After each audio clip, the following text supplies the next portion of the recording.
¿Qué tal? ¿Cómo están, muchachos? Buen día, Mariane, José y a todos quienes nos están viendo. Sí, mira, tenemos información relevante que queremos compartir sobre este caso que ha generado mucha conmoción en todo el país. Estamos nuevamente en la comuna de Las Condes, hasta donde por lo menos ayer estaba estacionado el vehículo de Jorge Ugalde en este lugar, vehículo en el que se mueve Trinidad, su esposa, que es parte de la investigación y que aparentemente no estaría en este lugar, en la casa de su amiga. Ustedes recordarán que ayer les contábamos esta coartada que ella presenta, que es este viaje a Pichilemu a ver un terreno el mismo día donde ocurre este triple crimen ahí en la comuna de La Reina. Tenemos información que es exclusiva, que aporta datos que son muy relevantes para la investigación, y es la declaración de Carolina Grillet.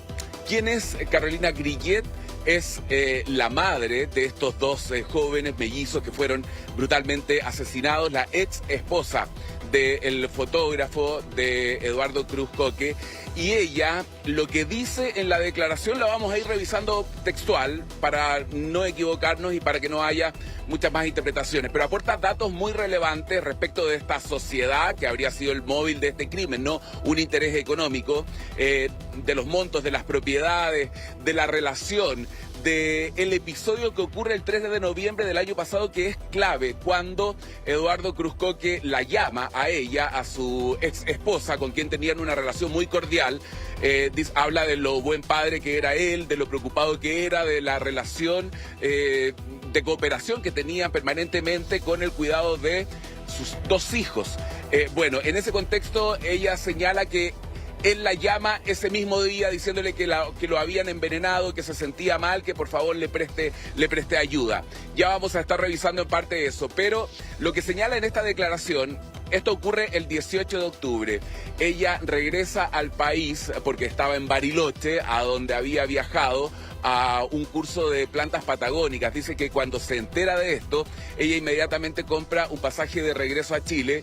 Lo hace 2 días después, el día lunes 20 de octubre, ella ya estaba en Santiago, y es ahí donde recibe a un efectivo de la PDI. Y lo que señala ella, cuando le comentan lo que había ocurrido, bueno, habla un poco de la relación, ¿no? Dice: Eduardo siempre fue un excelente padre, muy preocupado por la salud de nuestros hijos, su educación, terapias y alimentación. Eduardo era fotógrafo, tenía horarios que son más flexibles, por lo que él siempre me ayudaba con el cuidado de nuestros hijos y sus traslados. A veces se quedaba en mi domicilio en Isla de Maipo, donde tenía una habitación, y en ocasiones llevaba a los niños a su domicilio en la comuna de La Reina, en calle La Cañada. Mientras estuve de viaje tuvimos comunicación fluida con Eduardo, llamados y mensajes vía WhatsApp. Hablamos muy normal y no noté nada extraño. Eduardo estaba feliz con los niños, los había ayudado con sus tareas. De hecho, desde el colegio me enviaron felicitaciones por sus logros de esta semana. Incluso le dije a Eduardo que parece que yo tenía que salir más seguido. Hablamos hasta el día viernes 17 en la noche, el día anterior. Nos despedimos con normalidad. Coordinamos que él, junto a mi hijo Federico, me iban a ir a buscar al aeropuerto en mi auto Subaru gris oscuro, que en ocasiones usa Eduardo. Quedamos coordinados con eso, y yo el día sábado no tuve contacto ni con Eduardo ni con mis hijos porque ese día finalizaba su curso. Esa es una primera declaración de una parte de la declaración que habla de la relación que ella tenía con Eduardo, ¿no? Una relación cordial, de cooperación entre ambos. Pero hay otro extracto que es sumamente relevante, que es cuando ella se entera. Dice que por medio del fiscal, de todo lo que había ocurrido, dice que el fiscal le plantea, y aquí me parece que es un error del Ministerio Público desde el principio de esta investigación, que se asociaba todo lo ocurrido a un presumible parricidio y suicidio.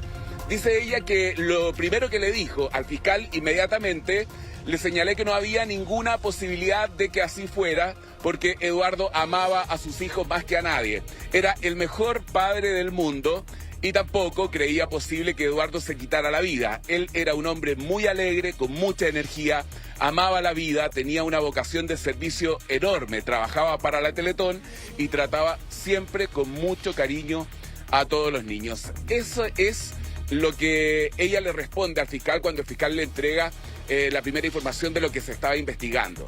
Y luego hay otro extracto que tiene que ver con lo que ocurre el día 3 de noviembre, que es información que hasta ahora desconocíamos, ¿no? Habíamos hablado de este episodio, de este intento de envenenamiento, pero aquí hay detalles que son claves respecto a lo que ocurre ese día.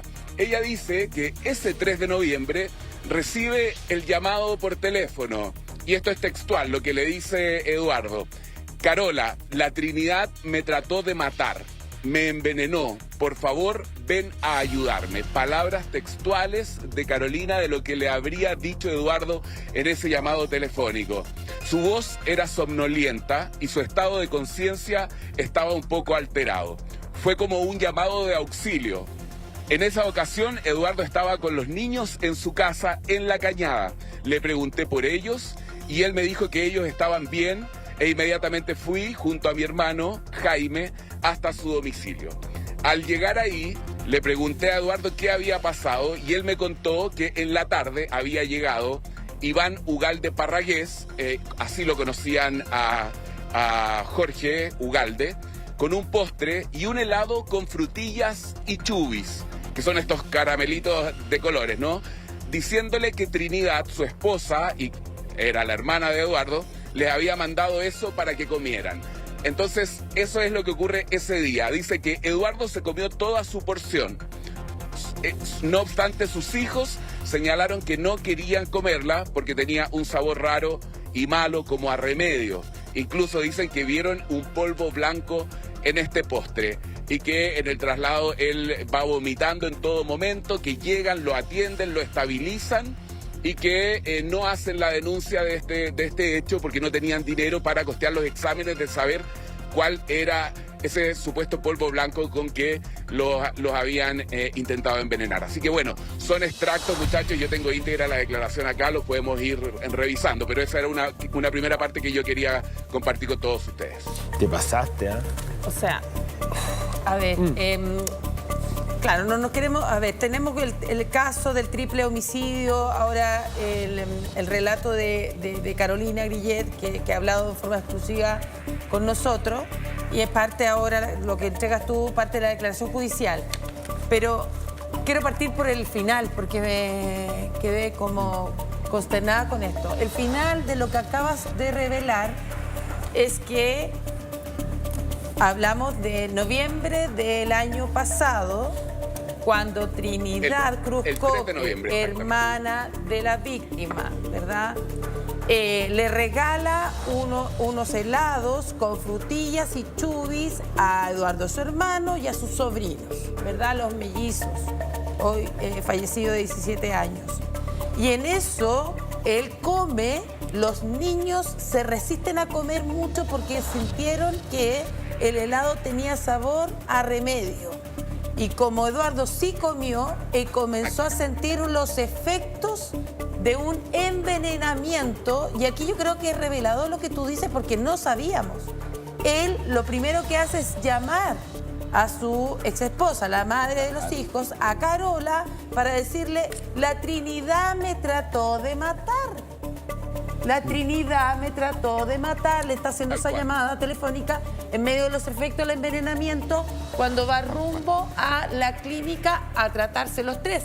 Porque los pequeños, a pesar, los menores, de que no comieron tanto, sí tuvieron problemas incluso de respiración. Sí. Y tuvieron que ser tratados los tres, y el que estaba más mal era Eduardo, porque sí había comido ese helado artesanal preparado por su hermana Trinidad.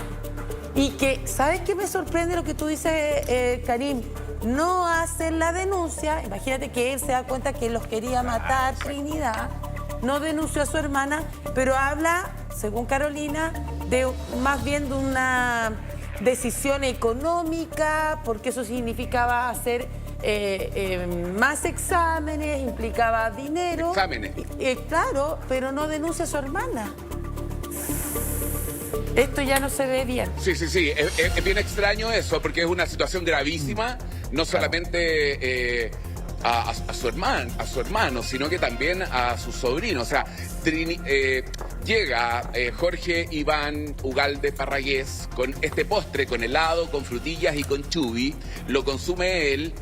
Los hijos no quisieron porque tenían este polvo blanco y sabía a remedio. Claro, no sabían cuál era el elemento, pero era evidente. Le dice, en ese llamado telefónico le dice, Trinidad quería matarme.